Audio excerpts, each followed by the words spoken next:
बिस्मिल्लाहिर्रहमानिर्रहीम अस्सलाम वालेकुम दोस्तों, इस बड़े कंटेनर में प्याज लगे हुए हैं। अब मैं इस कंटेनर में भिंडी उगाना चाहता हूं।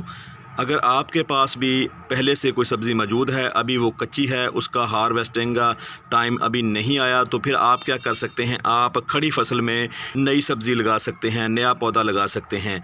जब तक ये पक कर तैयार हो जाएंगे तब तक हमारी भिंडी ग्रो हो चुकी होगी। कंटेनर मेरे पास खाली मौजूद थे, लेकिन कंटेनर छोटे थे।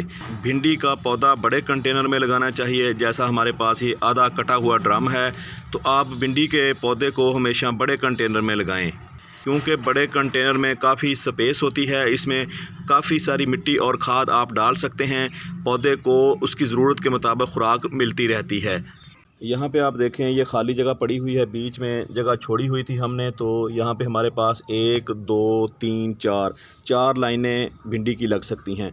तो अब हम क्या करते हैं कि यहाँ पे जो दरमियान वाली जगह है, इसको थोड़ा सा इस तरह के औजार से नरम कर लेते हैं अच्छी तरह, ताकि भिंडी के बीज को ग्रो होने में आसानी हो। वैसे तो हम यहाँ पे पानी लगा के भी भिंडी के बीज को मिट्टी में डिप कर सकते थे, लेकिन बाज़ औक़ात क्या होता है कि जैसे आप यहाँ पे देख रहे हैं, मिट्टी की ऊपरली सतह काफ़ी सख्त हो चुकी है, तो ऐसी मिट्टी में भिंडी के बीज ग्रो नहीं होते। दोस्तों, भिंडी का बीज काफ़ी सेंसिटिव होता है, इसको ग्रो होने में काफ़ी मुश्किल होती है। जब हम भिंडी के बीज को थोड़ा सा ज़्यादा गहराई में लगा देते हैं तो भी भिंडी का बीज ग्रो नहीं होता। अगर भिंडी के बीज को थोड़ी सी ऊंचाई में लगा दिया जाए तो भी भिंडी का बीज ग्रो नहीं होता।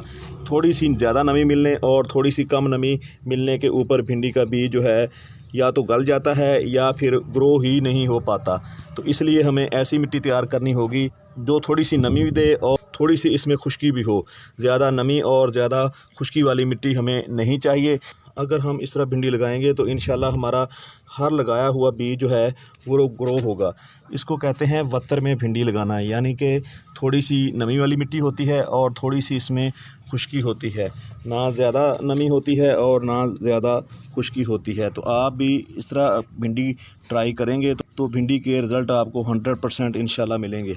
दोस्तों, भिंडी का पौधा जब ग्रो हो जाता है तो ये काफ़ी हार्डी प्लांट बन जाता है। इसके ऊपर ख़ास किस्म की कोई केयर की ज़रूरत नहीं होती। भिंडी को सिर्फ उगाना ही मुश्किल होता है।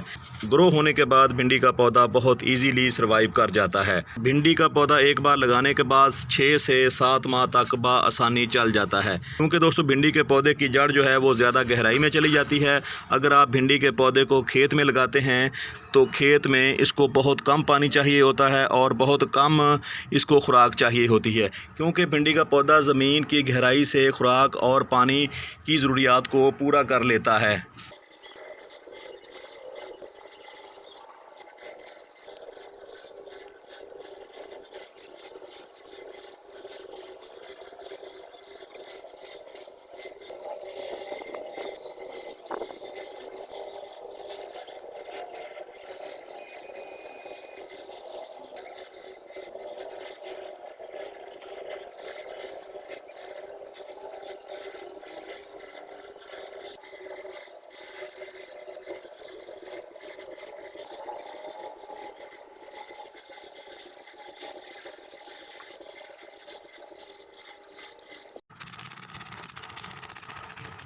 दोस्तों, मैं हाज़िर हूँ भिंडी की अगली अपडेट के साथ। तो आपको यहाँ पे नज़र आ रहे होंगे कि हमने जो भी भिंडी के सीड लगाए थे, अल्हम्दुलिल्लाह वो सारे के सारे ग्रो हो चुके हैं।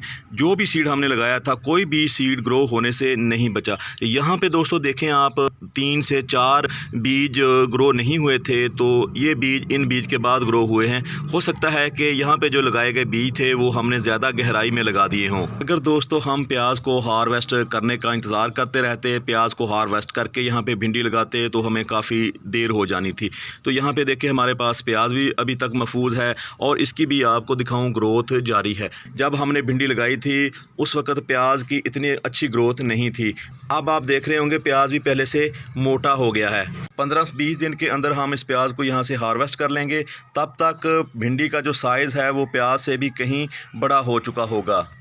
अगर आप भी कोई सब्ज़ी लगाना चाहते हैं तो आपके पास कंटेनर खाली नहीं है, कंटेनर में कोई और सब्ज़ी लगी हुई है, तो आप भी मेरी तरह मल्टी क्रॉपिंग कर सकते हैं, यानी आप एक से ज़्यादा फसलें एक ही कंटेनर में ग्रो कर सकते हैं।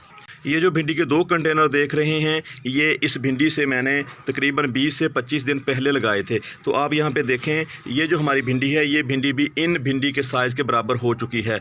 यानी कि यहाँ पे इस भिंडी की ग्रोथ थोड़ी सी स्लो है और इस भिंडी की ग्रोथ इससे कहीं बेहतर है।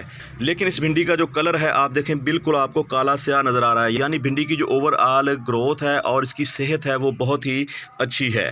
भिंडी को आप कीड़ों मकोड़ों से बचाने के लिए इस तरह इसके ऊपर शावरिंग लाजमी करें। हर 2 या 3 दिन के अंदर भिंडी के पौधों को लाजमी धोएं। अगर पौधों के अंदर कोई कीड़े हुए या फंगस हुई तो फिर वो इस तरह रिमूव हो जाएगी। तो दोस्तों, ये थी भिंडी के मतलब वीडियो। अगर आपको वीडियो अच्छी लगी है तो प्लीज़ हमारी वीडियो को लाइक कर दें। अगर दोस्तों आप हमारे चैनल पे पहली बार आए हैं तो हमारे चैनल को भी सब्सक्राइब कर दें। जज़ाकल्लाह। अस्सलामु अलैकुम व रहमतुल्लाहि व बरकातुहू।